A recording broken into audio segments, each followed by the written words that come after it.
What's going on, everybody? I'm Jamie Perc30, host of the Dirty Pleasure Show and owner of Dirty Words Apparel. And I have the pleasure, again, part two of Perc30. I've got some of the cast on here. We've also got the director, producer, Elmore Visions Entertainment, as well as executive producer Candy. We've also got Tom Vera, who plays Invisible, Tyrone Betters, who plays Jason Perkins, and David Dixon, who plays Cordero Perkins, the adopted brother. I think we'll let them discuss their roles in a little bit more detail.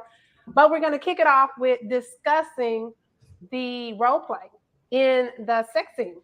So I'm going to kick it off with discussing that with some of the actors and some of the executive directors and so forth. So we'll go ahead and dive in. First question, and anyone can answer this. How do you prepare to get sexually intimate in these scenes? Who wants to take that one? Who wants to take Go ahead, Tom. Don't everybody You speak. spoke first. Yeah, you spoke first. Don't everybody speak at once. I mean, Go ahead. Tyrone had a good sex scene. I think on here I had the most. After this bunch, I had the most. So, Parker, here you go, Mama. There you go. Go ahead. Go watch TV. Okay, so for me, it was talking to my co-stars and just making sure they felt comfortable with what we were preparing to do. Jen was actually a last minute ad, so they probably changed that character. Victoria. They probably changed her character about 2, 3, 4 times up until the day. And so they was like, whatever we do, we gonna figure it out. My boy Tom came through, got Victoria on the set, and once she got on the set, it was up and it was stuck. And she came with so much energy. If you ever had a conversation with her, which I know you have, but if you're ever around her, she like that all day, every day. I've met her in person, and she is. Yeah. So, but it was just very comfortable and just, I mean, me. I think she spoke on it before. I have a model background. And so within my modeling background, I've done all type of shoots. You think of a shoot, you can name it except for like porn and stuff. I ain't never done that. But have you not? I've never done porn, but I have done like artistic news, implied news shoots. I've done all this stuff. I've been in front of the camera naked plenty of times. So it was just normal. With our interaction with Saiko or Eden.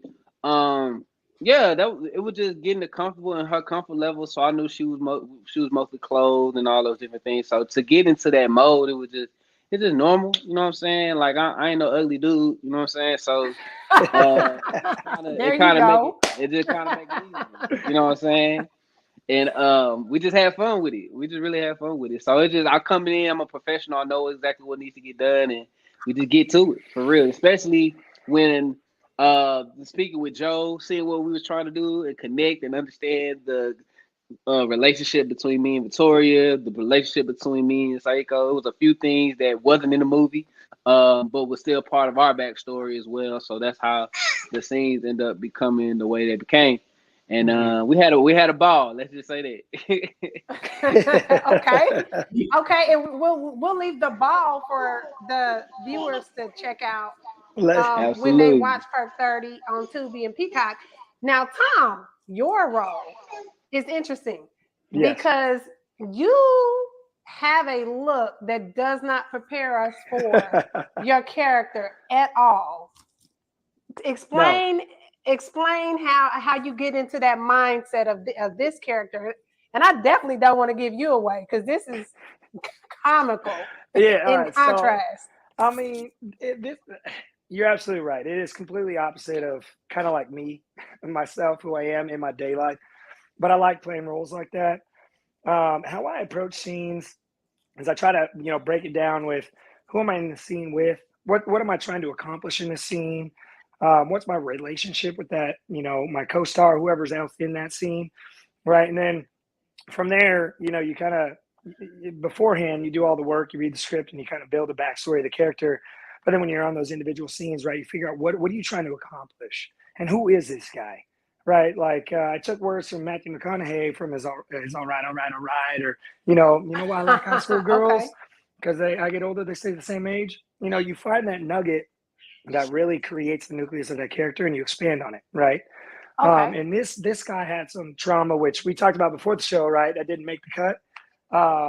He had some issues growing up, being a guy that looks like, you know, he's in Hallmark, growing up in the hood, right?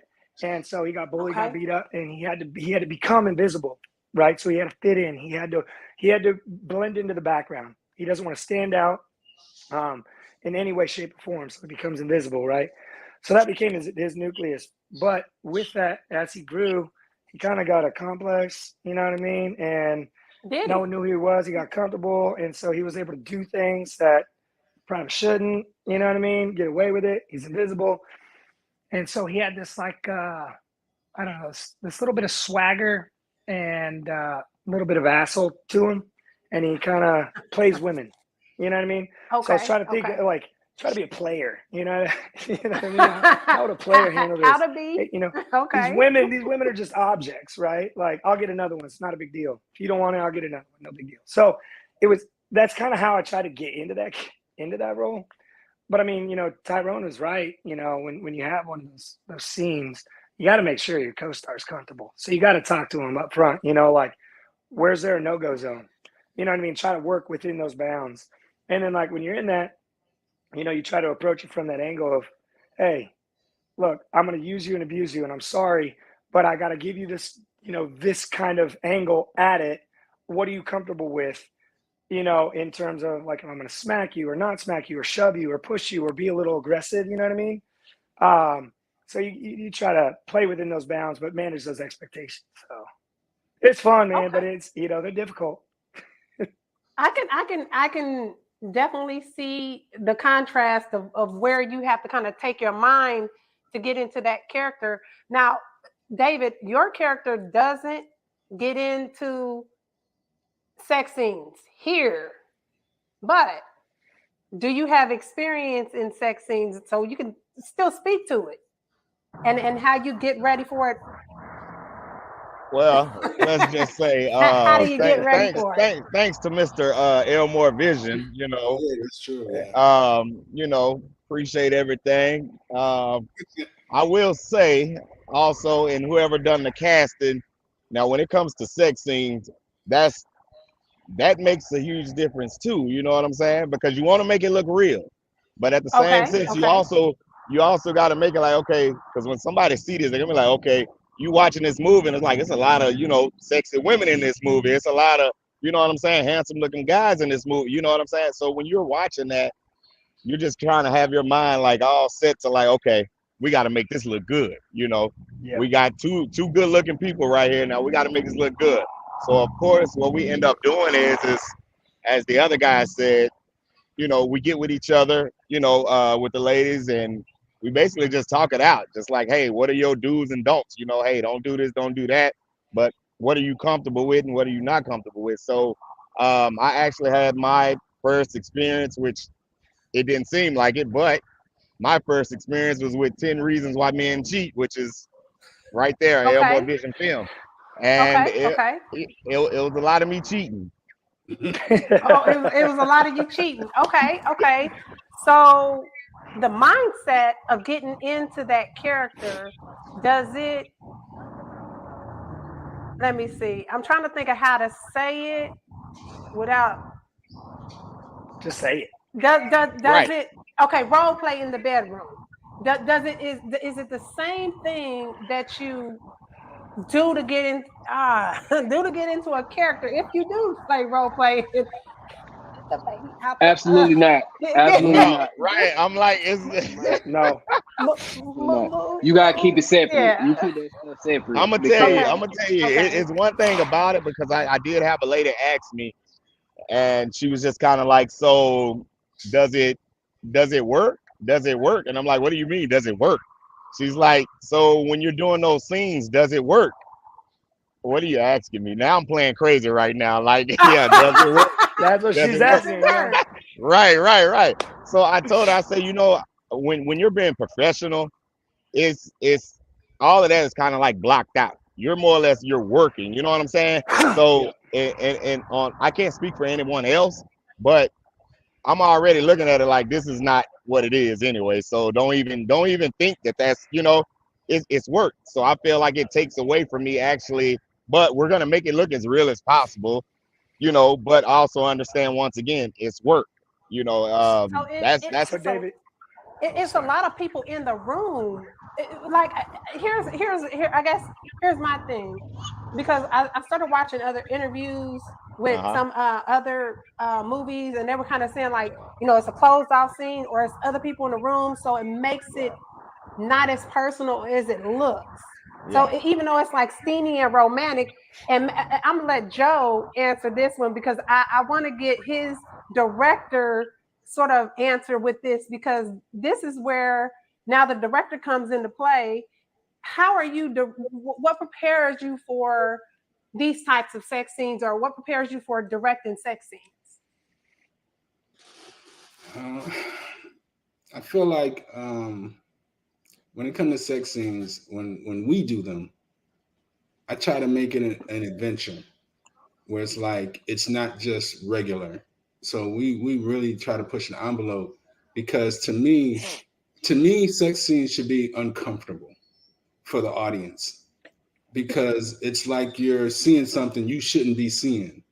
You know what I mean? So it's like when you talk about sex, it's taboo, so to speak. So if you're going to do a sex scene, if you're going to do it, you might as well do it well. You know what I mean? Just like the guy said, let's put our all into this, because people should be going, oh my God, am I watching this? Like I shouldn't be here. Like I shouldn't be here. I feel like I shouldn't be here. Like, it's happening. It's happening. You know what I mean? It needs to be believable. And I always say, I've heard actresses say stuff to me like, I don't want to look bad in a sex scene. I'm like, then leave.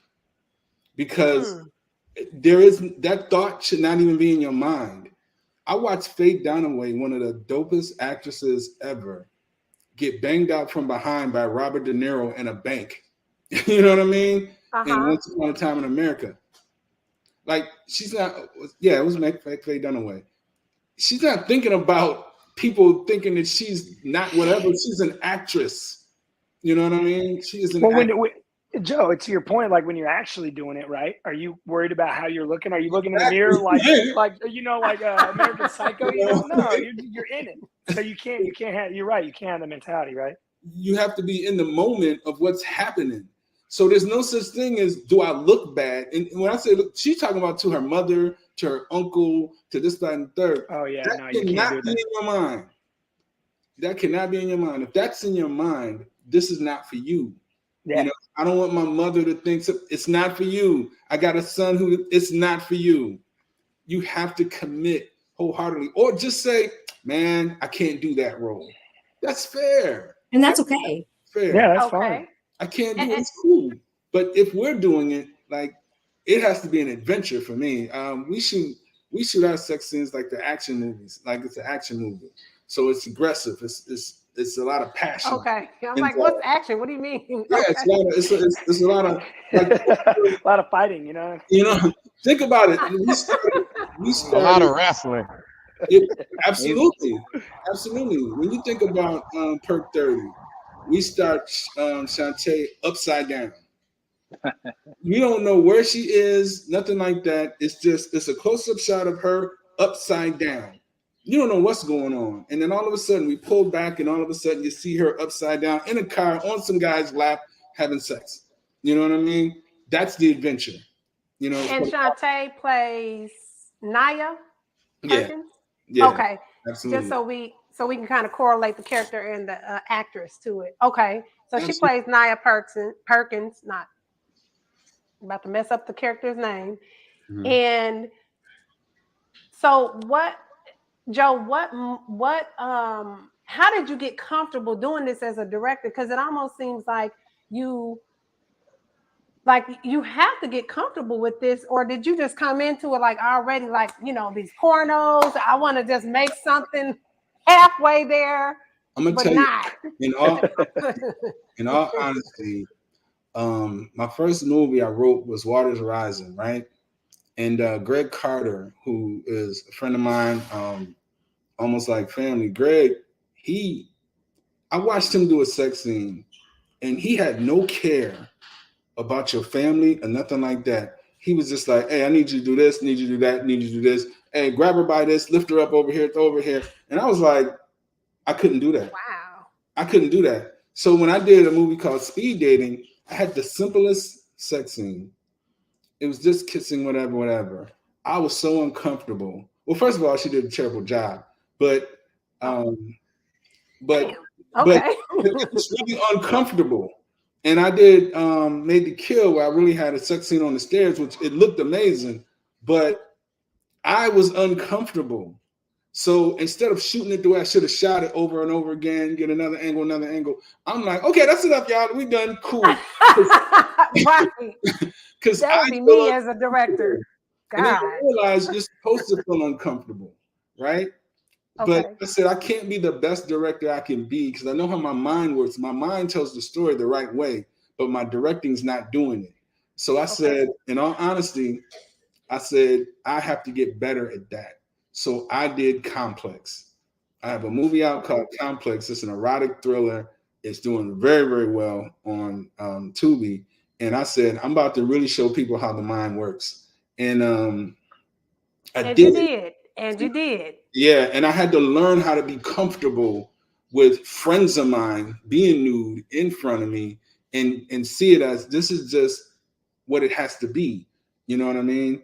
And I'm talking about female friends of mine. Like they're walking around naked and I got to act like, well, it is like it's no big deal because it is. I'm just directing. I'm not going to smash her later on that night. It's just plain old directing. I'm going to say, hey, good job. Put the towel over your body and let's move on to the next shot.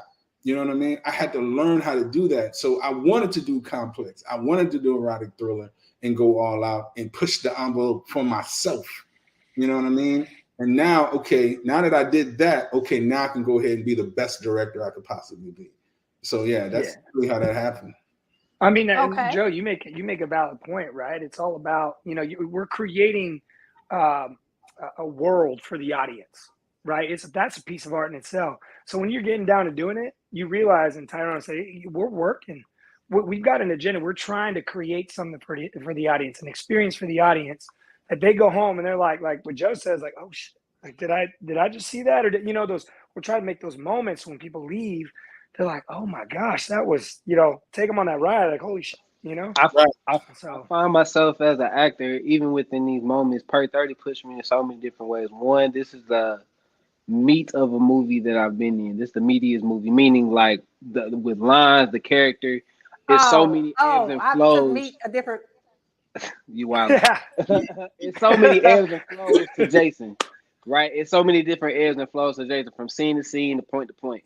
But the one thing that's consistent, Jason's about his shit. He about who he is, and he's staying firm on it, even though nobody else pay attention to it throughout the movie when y'all watch it. Victoria, with our passion, most of it's lust, obviously. And it's not that it's not love, but it's just mostly lust and what it is. So in our scenes, because of her character and me, I'm a kind of guy like I'm on your what you want, I'm on. As a normal person, I'm just what you want, I'm on. So if we gonna take it there, then let's take it there. And what is ever gonna be good for the moment, right? The moment is the moment, and you got to be in that moment as an actor. A lot of times when you're doing these scenes, people be thinking about everything else but what's going on in that moment. So you have to be planning in the moment. And so that's why all the scenes turned out the way they did, because I was planning in the moment. So was my counterpart. Okay. Yeah, and I want to get to Candy because I know we talked a great deal, and I want to kind of understand, how does the executive director differ from the director in this movie, but I guess just in totality of what you bring to the scene? So I never direct. I never direct. This is Joe's movie. This is his baby. This is his story. This is in his head. So I am there to hear what he wants and try to make that happen. Whether it's the person, hey, what about this person? I think they'd be good for this. Whether it's locations, whether it's helping the females be comfortable on set, or I want a close set, Candy doesn't need to be here. There were so many different scenes. I was in some sex rooms and some I wasn't. you know, but like if they need a female, I'm there for Joe for that, you know, to talk to. But I definitely never direct. This is all Joe, but the executive part just means, you know, I have skin in the game and probably a little bit more skin than the other producers. So I think I have a little bit more, I wouldn't even say decision making, but Joe listens to me because he's like, okay, so this is our baby. So how can we make this our baby, but still be Joe's vision? And so I want to kind of also comment on some things that y'all have said, because y'all are all talking about, I need to make sure my partner is comfortable, but y'all too, you guys have your lines too. As men, you have to say, my baby mama is not okay with you doing this, you know? So the men also have lines. And then also I've been in scenes where the guy, you know, was not affected. And I've been in scenes where the guy was affected. And I actually feel better when the guy is affected, because I feel like we really are in this moment. We really are acting. And I don't take it really personal when the guy's biology changes during those scenes. Okay, I was like, affected. Super nice. You're super nice about that, Candy. Let's dive into affected. Because what the hell are you talking about? Okay. Hey, Marie, you got to keep up now. Better make it. You know what I mean? And so some men are affected because they really are in it. They throwing hints and you're not catching them. He's so innocent. I'm playing dumb. I'm playing dumb. When it go, it go. It ain't nothing. And it's okay. And it's okay because you're really into the scene. And then some people, it just doesn't. And that's okay too. You know what I mean? So if David isn't affected, but maybe Tyrone is, it's okay both ways. Everybody's different. And where their mind has to go to really get in the character, really are that character, your body has to really believe this is happening. And some men, it just happens. To that point, Candy, I mean, like, I feel like for me, my first, David, I'm like you, bro. The first sex scene I had was in The Shipment, or also known as Narco Sub. Bro, nothing, absolutely nothing. But I talked to my co-star and I'm like, yo, just FYI, like, you know, in case this happens, like she was like, it's okay. And I was like, all right, cool. But that scene, it was my very first time ever doing anything like that. It was awkward. Not only because, at least in that scene, we would, in the middle of it, we're doing something, and then just the way the camera is, they'd be like, stop, turn, pivot, do this, okay, go. And so that immediately pulls you out of the intimacy. Exactly. And you get those where it's like, and then it'd be my first time there. It was semi-closed, I would say. I mean, you had the director in there, you had lighting, and you had sound, right? I mean, there are very few people, but it was, you had that, and you know, it was just all on you. So I think you got to go through one of those awkward moments, right, to really experience it and understand, like, all right, cool. No, now that I got that out of the way, let's freaking go. Next one, you know what I mean? And it'll just keep getting better every single time because you've been in it. You know what to expect. Perfect.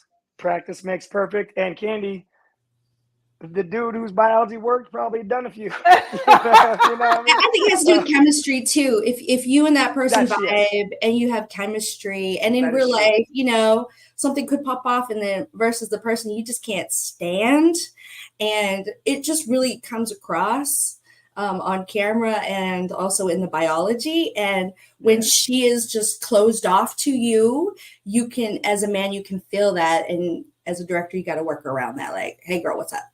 You need a shot. I think even in real sex, real intimacy, you can tell when somebody. I said that super fucking loud. I was trying to. I was like, who's here? When you're in real intimacy situations, you can tell when somebody's closed off and tense and things like that.